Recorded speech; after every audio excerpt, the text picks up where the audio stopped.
Meanwhile, another possible shift in Trump's immigration crackdown. This time, he is suggesting what he calls a temporary pass. It could protect farm workers and hotel workers from deportation. Here's what he told Fox News about the whole thing yesterday. When we go into a farm and we take away people that have been working there for 15 and 20 years who are good, who possibly came in incorrectly, and what we're going to do is we're going to do something for farmers where we can let the farmer sort of be in charge. The farmer knows he's not going to hire a murderer. So we're working on it right now. We're going to work it so that some kind of a temporary pass where people pay taxes, where the farmer can have a little control. Now, about the specifics, let's go to NBC News Senior Homeland Security Analyst Julia Ainsley.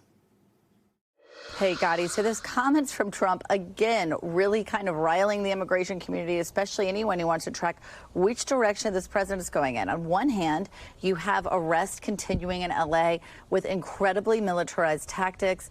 People, especially people from Customs and Border Protection, arriving in Home Depot parking lots with masks on. And then you have Trump finding the softer side when it comes to the employees of hotels and the agriculture sector.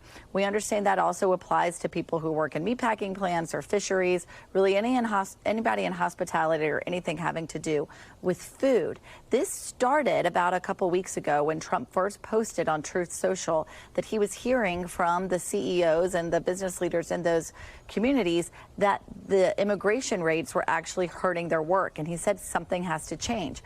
ICE followed up with a memo saying that they should no longer do workplace raids at those locations, but that the employees, as long as they were at home in their communities, were basically fair game for ICE to go pick up. A few days later, they did an about-face, saying that that guidance no longer applied and they should not listen to that guidance. Really, what this is Trump again coming back, trying to please the business sector while also wanting to appear very tough on immigration. Of course, that's one of his #1 campaign issues. And this is a split that we've seen within the Republican Party that predates Trump. This idea that the Republican Party wants to be very hardlined on immigration, but also sympathetic to the concerns of business leaders. This is exactly where Trump finds himself now, because it depends on whether he's hearing concerns from business leaders, whether he's watching something on TV about people who work in hotels and otherwise, and whether or not he's listening to the fact that maybe the immigration numbers aren't as high as he'd like them to be. He recently said he wanted 1 million people to be deported in a year. Of course, in order to do that, that net would have to be spread much wider, and it would include workplace raids. That's one of the easiest places for ICE to target a large number of people in a really small and short area and short amount of time. So in this case, Trump is conflicted, and at least the guidance for now seems conflicted.